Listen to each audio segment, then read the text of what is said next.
hacia Castellers un poco y torció, dieron unos 80-90 grados hacia aquí. Entonces nos pasó lo mismo por encima del ayuntamiento. Por encima de aquí donde estamos pasó la luz. ¿Hasta qué punto es hoy en día todavía rentable, cuanto menos a nivel de investigación ufológica, el hecho de seguir apasionándose por esos supuestos objetos volantes no identificados que de vez en cuando aparecen en nuestro cielo?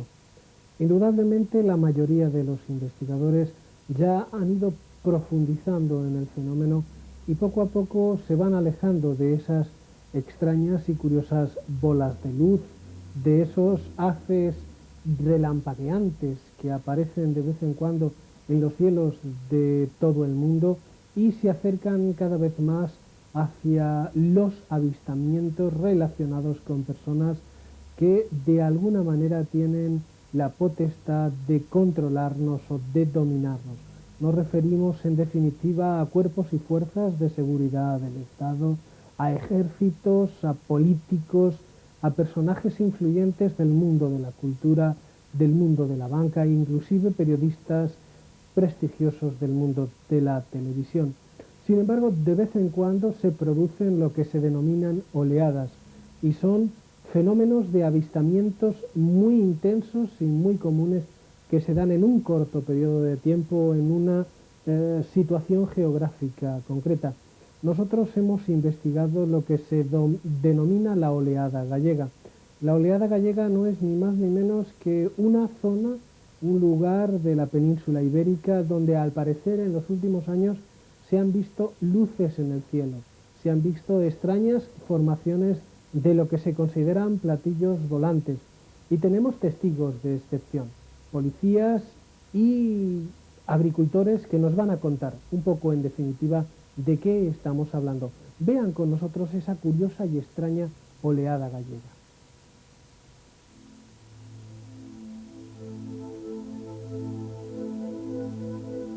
En diciembre de 1968, los expedientes del Ejército del Aire español sobre objetos volantes no identificados fueron clasificados como materia reservada. Desde ese momento, todos los expedientes OVNI del Ministerio de Defensa se consideraron secretos de Estado. En abril de 1992, la Junta de Jefes del Estado Mayor desclasificó oficialmente 55 expedientes OVNI que el Ejército del Aire reconocía poseer como materia reservada.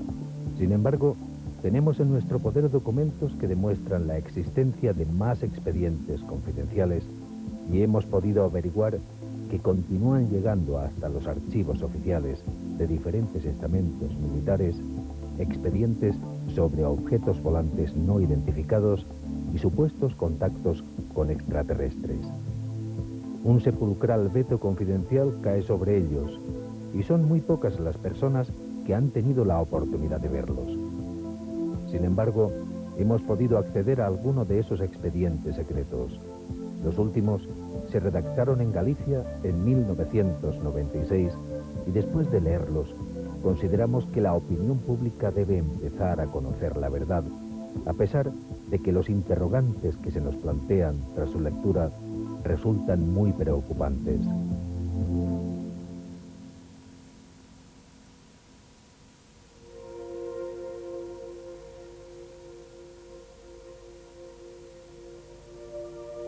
OVNIs en Galicia es un reportaje en el que se ha plasmado la investigación de un equipo de especialistas en torno a lo que algunos han dado en llamar parte de la cloaca del Estado. Un lugar en el cual se oculta información a la opinión pública que podría ser de trascendental importancia. Durante varios meses, nuestro equipo ha tenido acceso a archivos confidenciales. Hemos tenido acceso a informes y expedientes secretos en torno a todo tipo de fenómenos anómalos en España. La última oleada de avistamientos de ovnis y de objetos volantes no identificados en general, y más concretamente en Galicia, ha traído en jaque a los medios de información. Cientos de personas, incluyendo policías y militares, afirman haber visto extraños objetos en los cielos e incluso que alguno de esos objetos se ha estrellado en suelo español.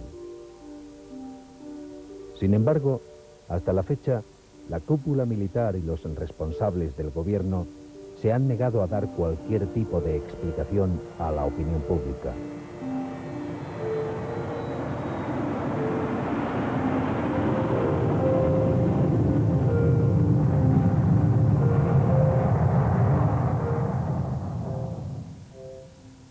Serra de Outes, Galicia. El 18 de enero de 1994, un objeto volador no identificado se estrelló en esta localidad. Durante su vuelo fue visto por centenares de testigos. ¿De dónde procedía? ¿Cuál era su naturaleza? Hombre, pues yo creo que quizás es lo más positivo del tema de Outes, que los científicos hayan interesado por el fenómeno y finalmente hayan llegado a una conclusión que coincide plenamente con la que habíamos llegado nosotros, los ufólogos. Es decir, hubo una cierta colaboración entre los investigadores de ovnis o de objetos extraños y los científicos, principalmente el profesor Docobo y sobre todo el profesor Tamasián. Técnicamente es un ovni, es un objeto volante no identificado, algo que no se sabe lo que es, se ha estrellado contra la falda de esta montaña, ¿no? Principalmente, sobre todo, ellos se basan, para decir esta hipótesis, en que hay diferentes grados de magnetismo, lo que quiere decir que no fue producido ni por un fuego ni por ninguna otra fuente calorífica conocida, sino fue producida por algo que impactó contra el terreno. Yo, la hipótesis militar es por la que me decanto. Un meteorito ya está totalmente descartado, porque en el mismo trabajo que han publicado los científicos, Docobo y Tamasián, se dice claramente que tanto por las descripciones de los testigos del objeto, ni por la altura, ni por la luminosidad, ni por la velocidad podía ser un meteorito. O sea, que puede ser cualquier otro tipo de objeto extraño, pero desde luego no un meteorito, ningún objeto artificial. Casualmente la finca es mía. Sí, la finca es mía. Y yo fui a ver, me dijo la mujer, vamos a ir. Casualmente yo fui a ver nada más, por la noche. Pero aquello vino de ver, ¿no? Porque se levantó eso para arriba y lo lanzó, lo que fue, no sé. Lo lanzó al lado del camino, al lado de abajo del camino, y puso aquella finca al lado de abajo, la puso como si fuera una pista totalmente asfaltada. De aquella era de ver, hasta un arroyo que hay por más allá abajo, hasta allí llegó la tierra. Y dijeron que los mandara el gobernador de La Coruña, que le mandaran a investigar esto. Y aquí ha venido la Guardia Civil del Ayuntamiento, como he dicho antes, y también los serenos han venido del Ayuntamiento de Outes, que es el ayuntamiento que pertenece a esto. ¿Que venían detrás? Los de Outes sí. Y los otros venían vestidos de pesca, pero dijeron que era Guardia Civil que venían de López. Tenemos un hueco de aproximadamente 25 metros por 15 y 1,5 metros de profundidad. Los árboles de la zona habían sido arrancados y lanzados a más de 150 metros de distancia. Y quizás lo más curioso es que toda la zona, toda esta huella, presentaba un magnetismo bastante importante, lo que indicaba que había habido una alta temperatura en la zona. Yo creo, como conclusiones, después de todas las investigaciones, los testimonios recogidos, los datos extraoficiales que hemos obtenido de algunas fuentes militares, que todo, absolutamente todo, apunta a que es algún tipo de prueba militar o algún tipo de prueba balística. Observatorio Astronómico de la Universidad de Santiago de Compostela. El astrofísico armenio Dr. Tamasián y el español Dr. Docobo han coordinado a un equipo internacional de científicos durante los 2 últimos años. Este equipo ha investigado el caso de Sierra de Outes y nosotros hemos tenido acceso al informe oficial sobre el caso. Ya desde el mes de abril del 94 yo me vi desplazar a la zona pues como 7 u 8 veces, cada vez con diferentes especialistas, ¿no? de meteorología, geología, geofísica, etcétera, que estuvieron conmigo allí, y al mismo tiempo pues hicimos rastreos de la zona para ver si encontramos algo extraño, ¿no? Macroscópicamente no se encontró nada, ¿no? Bueno, había piedras, algunas más raras que otras, pero vamos, en definitiva son todas piedras terrestres, ¿no? Y no, ya digo que no se llegó a hacer un análisis microscópico, puesto que yo esa parte, digamos, de la investigación se lo dejé en manos de los especialistas, ¿no? de geología, y ellos pensaron que al no haber encontrado, bueno, pues un magnetismo inducido, pues pensaron que no había lugar a llevar a otras investigaciones más costosas, mi opinión es que como astrónomos demostrar que el objeto no tenía origen cósmico, digamos que pone punto final a nuestra investigación como astrónomos, ¿no? Ahora ponemos a pensar cuál fue el origen real de aquel suceso. Hombre, pues ya digo que descartamos también un objeto satélite artificial, y como cosas, digamos, que uno pueda conocer, bueno, y no solamente es opinión mía, sino de otros autores del trabajo, pues sugiere la posibilidad de que un objeto militar haya producido aquello. Que alguien haya recogido restos de allí, a mí personalmente me parece un poco inverosímil, ¿no? Porque la gente hubiese detectado movimientos en la zona, pero puede ocurrir que los haya habido. En todo caso, puede ocurrir que haya sido un objeto militar no convencional, ¿no? Es decir, que incluso pues, un experimento, pues no sé, con combustibles sólidos o incluso pues una bola de gas, ¿no? Que se ha extinguido cerca de tierra y que no necesariamente haya impactado con nada, sino que la propia onda de choque que llevar esa bola de fuego pudo producir como un mini tornado en la zona y arrastrar los árboles, ¿no? De hecho, la forma que tiene la cicatriz da la sensación como que si con una enorme cuchara se le pegara una rebanada al terreno y se tirara hacia abajo, ¿no? Es decir, que no necesariamente ha tenido que haber un impacto físico en la zona, sino que la propia onda de choque del objeto, la perturbación que tiene asociada al objeto, pudo producir aquel fenómeno, ¿no? Después de desechar la hipótesis inicial del meteorito, sí, al final quedan dos hipótesis básicas para explicar los dos sucesos. sí. Una de ellas ya había sido adelantada por ti, la posibilidad de algún tipo de prototipo militar o de experimento militar. No, la verdad es que yo no adelanto en sentido militar, no. Yo pensaba, y desde el principio, cuando me contó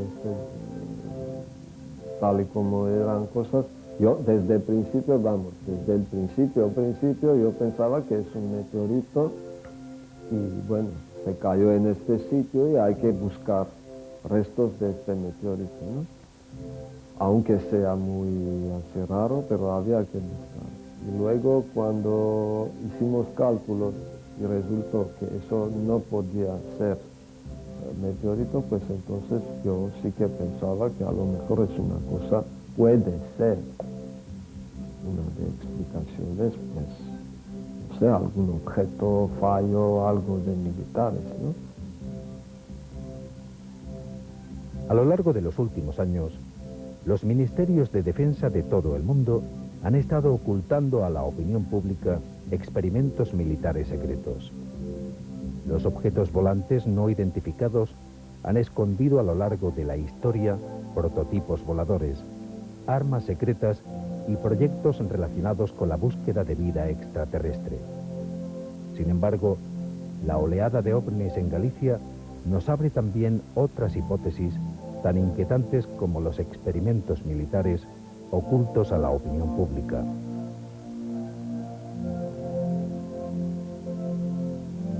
El primer caso importante del que tenemos constancia dentro de esta oleada gallega ocurre el día 27 de noviembre de 1995 en el cuartel militar de Algándaras, que es un barrio situado en la periferia de Lugo, ¿no? Ese mismo día, el 27 de noviembre, alrededor de las 10:30, las cámaras de vigilancia del cuartel militar de Algándaras captan un extraño objeto de forma rectangular, ¿no? De forma romboidal, como se puede ver en esta foto. Lo curioso es que a intervalos de 30 o 45 minutos, otros objetos más pequeños, como puedes observar en esta foto, entraban en este objeto mayor. Y según supimos más tarde, cada vez que una de estas bolas luminosas entraba en el ovni, se encendía y se apagaba, como si cambiase la intensidad del objeto. Curiosamente, no hay expediente oficial sobre este caso, que es mucho más importante que otros casos en los que sí existe expediente, como por ejemplo el sucedido el 2 de abril de 1966 en el Ferrol, cuando a las 11:30, desde la estación receptora de la Carreira, un cabo, un celador y dos marineros ven un extraño objeto durante 5 minutos que al parecer se encontraba a la izquierda del Monte Campelo y que variaba de forma. Como nos decía mi compañero investigador Miguel, pues efectivamente, ¿no? El caso de Algándaras fue un caso fundacional, de una amplia casuística, ¿no? Que se dio en el noroeste peninsular, Galicia, Asturias y parte del norte de Portugal, pensamos. Se recogieron una cantidad de casos tremenda, más o menos unos 110 casos tenemos censados, pero lo importante de esta oleada es que el CATAG, el Catálogo Gallego de Casuísticas de Fenómenos OVNI, que lleva recogiendo casos desde el año 45 o 47, ha recogido 400 casos en 40 años. Ahora en simplemente 6 meses, 6-7 meses, hemos recogido 110 casos. En principio toda esta ingente cantidad de sucesos, ¿no?, inexplicables, que parecía no equivaler a ningún parámetro establecido, cuando lo llevamos a analizar en nuestro estudio y lo extrapolamos a un mapa geográfico de la zona, nos llevamos una gran sorpresa. Exactamente, y cuando llevamos toda la casuística al mapa nos encontramos con una sorpresa. Mira, el centro de la oleada lo tenemos en Lugo, pero en toda esta amplia zona consistente en una depresión nos presentan la gran mayoría de los casos. Como te decía, es una amplia depresión rodeada de una vasta serie de alturas, lo que nos hace suponer muy seriamente que estos objetos, sean lo que sean, intentan evadirse del radar, en concreto el radar de Noya, el número 10, el Fondo Financiero número 10 de Barbanza, desplazándose por zonas sombra del radar o por gaps. Durante los últimos meses, miles de personas en Galicia han vigilado los cielos. Fruto de esta observación, son docenas de fotografías y filmaciones de objetos volantes no identificados. Era una luz bastante brillante y que pasó muy baja. Sobrevoló por encima mía, ¿no? Cuando estaba encima de mi vertical vimos que era un objeto romboidal, ¿no?, con 4 luces, una en cada vértice y una luz en medio. Desapareció hacia aquella dirección y en el momento que la vimos desaparecer vimos una luz que la tragó. En ese momento fue cuando sacamos esta fotografía, que más tarde analizamos. Entonces hemos calculado la velocidad y la aceleración. La velocidad es cerca de la velocidad del sonido, muy próxima. La aceleración 273 Gs. Lo que se puede quitar de aquí, en principio, es que ningún objeto sólido puede realizar esa trayectoria y mantener esa aceleración. A pesar de las pruebas obtenidas, la cúpula militar niega todo conocimiento. Sin embargo, hemos tenido acceso en exclusiva a los informes confidenciales sobre la oleada gallega que se encuentran en los despachos del Ministerio de Defensa. 3 de ellos resultan especialmente inquietantes. Según el expediente secreto, redactado el 18 de marzo de 1996, en el cuartel de la Guardia Civil de Guitiriz, en Lugo, la noche del 26 de febrero, Andrés Morandeira regresa a su domicilio cuando su vehículo comienza a ser elevado por causas desconocidas hasta una altura de 10 metros por encima de la calzada. No coche pasou, levantaron un aire, eu cando iba polo aire, miro para un lado, miro para outro, non vía a nadie, e cando miro para baixo, xe iba polo aire. Botei polo aire uns 10, 5 minutos, pouco máis ou menos. Con el coche suspendido en el aire. Sí, sí, sí. ¿Y cómo notas tú que no te funciona el coche o qué notas tú raro? Porque non andaba. Eu aceleraba, o coche non andaba. E miro para baixo, xe iba polo aire. E foi a maneira que dei conta que iba polo aire. ¿Cuánta altura? ¿Durante cuánto tiempo? Sobre 10 minutos, pouco máis ou menos. Aquel día, agentes de la Guardia Civil interrogaron a Andrés Morandeira y elaboraron un informe oficial. Eu acabei de comer, estaba ali o guardia. Bueno, estaba a pareja. E dixome se facía o favor de pasar a noite polo cuartel, ali un momento para contar o caso ese, como fora. E dixen, bueno, pode, me acordo, sí. Entón, eu non me acordei, non poden pasar, además de vinha tarde. E despois, por outro día, viñeron eles onde estaba traballando. E só me preguntaron o que pasara e dixen, o que pasara nin outra cousa. Aquella noche, mientras entrevistábamos al testigo, también nosotros fuimos vigilados por la Guardia Civil. No, habitual no era. Bueno, hay que pensar también que era invierno, pero bueno, aquel día era una noche tranquila, limpia, no era tampoco excesivamente fría. Pero bueno, no era un movimiento habitual. O sea, es un día de semana como aquel en Monforte, no hay prácticamente movimiento. ¿Y qué era lo que se veía o qué era lo que veíais?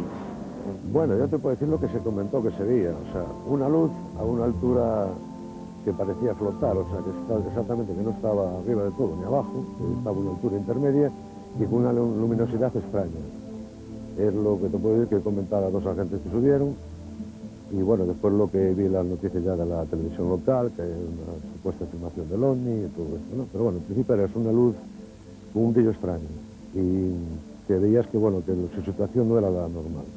El segundo expediente secreto fue redactado en la 692 Comandancia de la Guardia Civil de Lugo el 21 de febrero de 1996. Según este expediente, 6 días antes, centenares de testigos observaron un objeto volante no identificado sobre la localidad de Monforte de Lemos. La televisión local recibió más de 200 llamadas y sus cámaras recogieron el objeto. Sí, llamaban, bueno, lo que recuerdo son las llamadas telefónicas que tuvimos en directo y bueno, cada cual también, bueno, aquí juega un poco, me imagino, la imaginación de la gente, porque cada uno veía una cosa distinta, pero todo el mundo veía algo. Y llamada tras llamada, muy seguido, todo el mundo dando su opinión, mucha actividad había. No, debía estar todo el pueblo en la casa. El 14 hicimos la primera filmación. Claro, la primera filmación estábamos con el informativo, entonces nos llamaron unos señores diciéndonos que ya hace una hora se estaba viendo una luz muy intensa, ¿no? Ellos lo veían desde la terraza de su casa. Y después de estar uno convenciendo al otro, porque era un matrimonio, decidieron llamarnos. Y una hora antes de ir se veía mucho más cerca, según estas personas. Luego ya lo fuimos un poquito más lejos. Y era una lucecilla blanca, como un punto de luz intensivo, pero blanco, pero que haciendo punto de referencia, con farolas y con árboles que allí se veían, aunque ya eran de noche, se movía ascendentemente hacia la derecha. Y luego, viendo el minutaje de la cinta, vimos que en 3 minutos pues, era mucho lo que se movía, ¿no? Era muy rápido como se movía. Y ese fue el primer día, el día 14 de febrero. Lo recuerdo por lo de líderes humanos. Y luego el día 15 fue cuando nos volvieron a llamar, que se seguía viendo, pero ya muchísima más gente, ¿no? Fue ya a partir de las 9:30 de la noche empezó a llamar a la gente, hasta la 1 de la mañana. Bueno, cortamos el programa, obviamente, porque era ya hablar de lo mismo, divulgar de lo mismo, y también necesitábamos un descanso. Los cámaras salían constantemente a grabar desde un punto, a grabar desde otro punto, para ver, y se veía, pero desde distintas zonas. Bueno, la noche empezó hubo una llamada telefónica al ayuntamiento de que había un supuesto ovni que andaba sobrevolando la ciudad.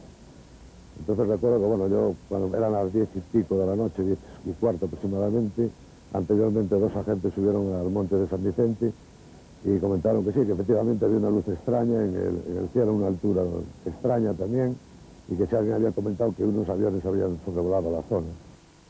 El tercer expediente es el más inquietante. Fue redactado el 24 de marzo de 1996 y según leemos en el mismo, el 7 de marzo, una nave no identificada aterrizó en la pequeña aldea de Ferrerías y de su interior descendieron varios supuestos humanoides. Nosotros lo que tenemos es el testimonio de José Manuel Castro. Él manifiesta que se bajaron 3 humanoides de 1,10 m aproximadamente, quedando en el interior de la nave otros 5 humanoides de unos 3 metros de estatura. Lo que él vio fue bajar a los humanoides pequeños. No dice que los viese subir. Evidentemente, se supone que subieron. Si es que el relato de José Manuel es fiable, para mí lo es. Lo que ocurre es que como él se asustó muchísimo y se escondió en su habitación, no pudo ver qué es lo que pasó después. Pois recordo de que o meu marido e o meu fillo marcharonse á cama e eu quedaba vendo un programa na televisión, na cadena 5, pero non me recordo que estaba vendo. Que programa era, non me recordo agora. E dentro dun ratiño, pois fuiseme a imagen da televisión. E ao irseme a imagen, eu collín e marcheime para a cama. E ao subir para arriba, sentí o rapaz gritar. E eu pensei que estaría un pouco contento. E non lle fixen moito caso. Pero depois estuve un pouquinho na ventana mirando a ver se... Bueno, a ver se efectivamente estaría contento, e eu vio con un foco, con unha linterna, alumando hacia a claridade que ele vía. Que ele dicía que vía, que eu non a vía. E ele dicíalles, baixa, baixa, baixa, punto 1, punto 2, baja la tierra, baja la tierra.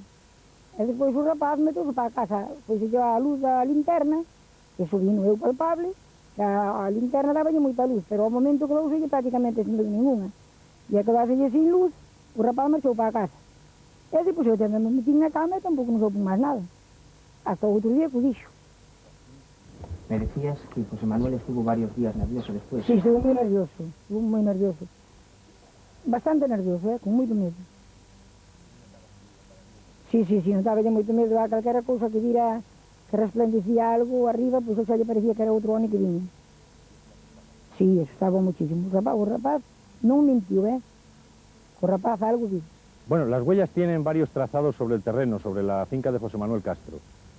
Fuera se encuentra un triángulo isósceles de 10 por 10 por 8, en el que se supone que aquel artefacto o supuesto artefacto que José Manuel vio aterrizar dirigió hacia el suelo una especie de patas en forma de triángulo. Pero ya en el interior de la finca lo que se encuentran son pisadas en espacio de zancada 1,30 m, 1,40 m, vienen a oscilar en el centro de la finca, muy profundas y con dedos marcados hacia adentro. Luego hay otras más pequeñas que vendrían a corresponder a los seres que José Manuel dijo haber visto descender de la nave, que iban en grupo de 3, y estas huellas se dirigen en efecto muy numerosas y juntas hacia el arroyo que hay en la parte inferior de la finca. Consultamos con el Departamento de Zoología de la Facultad de Veterinaria de aquí de Lugo y luego nos desplazamos a Santiago y hablamos con zoólogos de la facultad. Y bueno, estuvieron consultando un libro de huellas de Europa, pero a primera vista ya se daban cuenta de que esto no correspondía a ningún animal conocido, por lo menos eso nos dijeron. Decían que se apreciaba perfectamente aquí el puente de un pie con el talón, al igual que en la huella pequeña, porque esta sería la que había una de las que había en la zona central de la finca, y esta correspondería, este sería el puente del pie y la parte trasera, a las huellas de los supuestos humanoides que José Manuel dijo que botaban o saltaban por la finca hacia el arroyo. Quizá por las presiones recibidas de los investigadores militares, José Manuel Castro se negó a relatar su experiencia ante las cámaras. Otro de los aspectos que preocupa del fenómeno OVNI a las autoridades policiales y militares es su repercusión social. Obviamente sí. Primero voy a dar creo que 3 razones para mí que son básicas y elementales también. La primera de ellas es, como hemos dicho, y ya la propia pregunta lo testifica, es una persona mucho más preparada psicológicamente en ese sentido, como también puede serlo, por ejemplo, un deportista de élite. Pero estoy poniéndome en el ejemplo, en el caso particular de los cuerpos de seguridad del Estado, una persona psicológicamente mucho más preparada para enfrentarse a ese tipo de fenomenología. Segundo, ¿por qué puede determinar de alguna manera o saber discernir y diferenciar pues aspectos emocionales? Porque el policía, el investigador, está preparado para eso. Es decir, sabe discernir y sabe dejar a un lado sus propias emociones del fenómeno objetivo que investiga, porque la policía, cualquier cuerpo de investigación, tienen que ser objetivos. Aquí lo único que vale son pruebas objetivas. Por lo tanto, sin, o lógicamente, saber si es un fenómeno meteorológico o qué tipo, por ejemplo, de nave o de posible nave terrícola, hablando así, puede ser, sin embargo, va a saber muy bien dejar a un lado sus propias emociones y no va a distorsionar la información, que yo creo que eso es realmente lo importante, que no la distorsione. Y en lo tercero, y lo más importante, es que tiene una preparación que puede de alguna manera también saber desde distancias, elementos, balística inclusive, que pueden explicar mucho mejor por esos medios físicos lo que es el fenómeno, hablando de esta manera, pues mucho más cercano a nosotros, un fenómeno más objetivo y más cuantificable.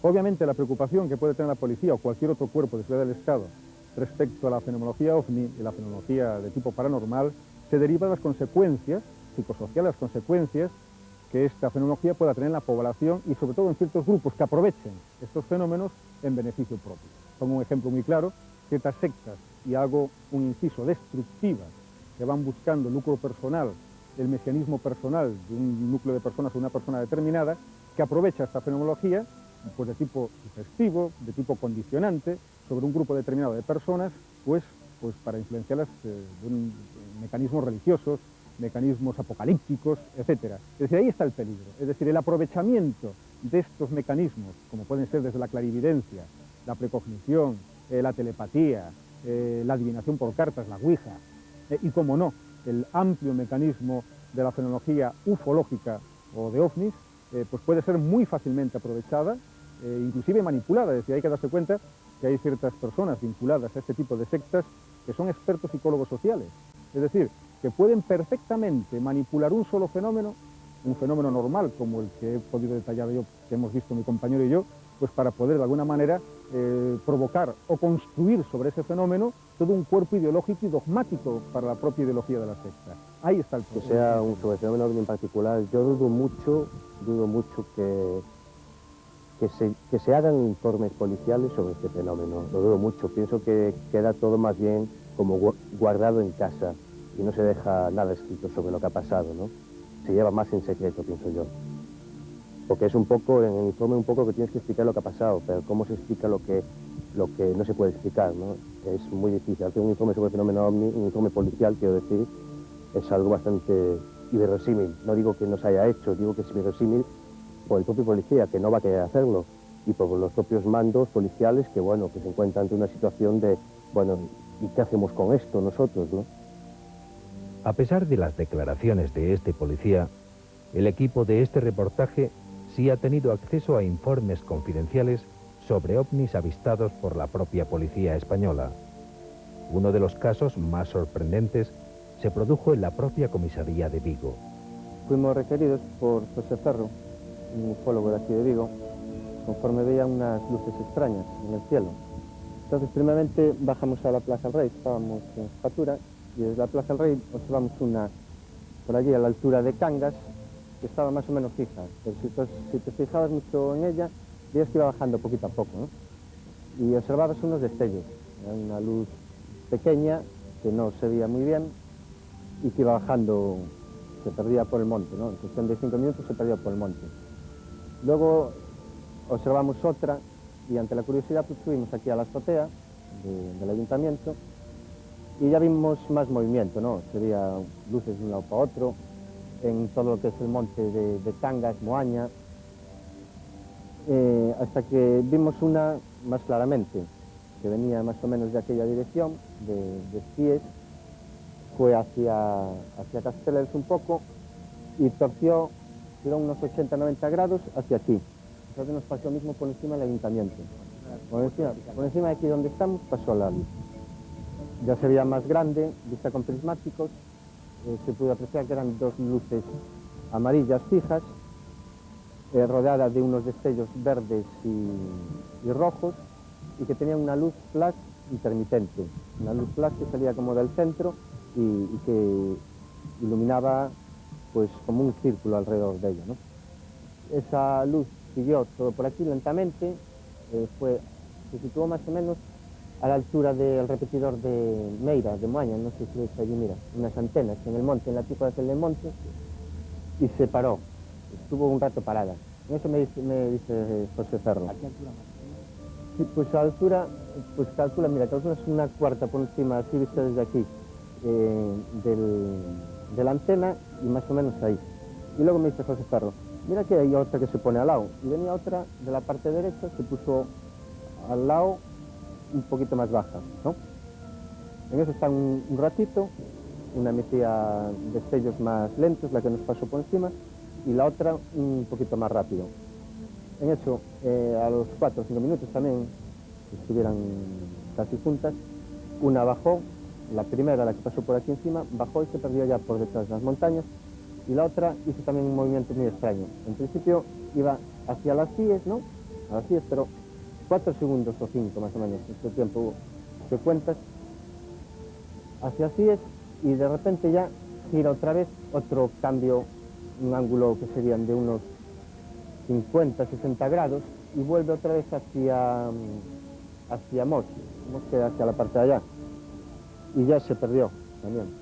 En el documento confidencial que ustedes están viendo, el Ministerio de Defensa solo reconoce poseer 55 informes oficiales sobre objetos volantes no identificados, pero no dice toda la verdad.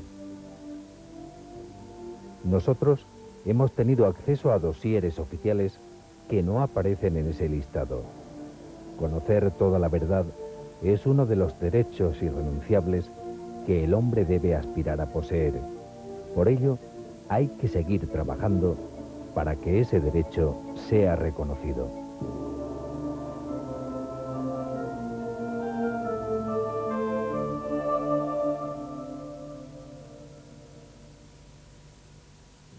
¿Cuál puede ser el interés que tienen nuestros gobernantes, los cuerpos y fuerzas de seguridad del Estado, en ocultarnos información sobre esos supuestos objetos volantes no identificados que se cuelan por nuestro espacio aéreo? La realidad es que las respuestas son hasta el momento bastante oscuras. La primera de ellas es cómo decirle a la opinión pública que se pasean alrededor de nuestras cabezas naves extrañas, experimentos militares de otros países que pueden ser total y absolutamente descontrolados. En segundo lugar, cómo decirles que nuestra flota aérea no es capaz de controlarles, no es capaz de dar respuestas claras sobre lo que está ocurriendo. Y en tercer lugar, la hipótesis extraterrestre. Realmente, cuando ocurren este tipo de oleadas, cuando se miden extrañas radiaciones, cuando hay personas que afirman ver supuestos alienígenas de más de 2,5 metros, estamos hablando de posible contacto con entidades extraterrestres. La realidad es que poco a poco el fenómeno ovni se va abriendo paso cada vez más en la sociedad y cada vez más son las personas que ven en estas supuestas naves, en estos supuestos avistamientos, la visita de dioses provenientes de la antigüedad que siempre prácticamente han estado con nosotros, pero que ahora empezarían a manifestarse de manera diferente. Una creencia como otra cualquiera que está poco a poco tomando cuerpo en una sociedad cada vez más necesitada de mitos. Probablemente el fenómeno extraterrestre sea un mito más, como decía un investigador gallego, pero la realidad poco a poco nos va descubriendo extrañas tramas que probablemente podamos, a través de espacios como este, ir desvelándoles algún día.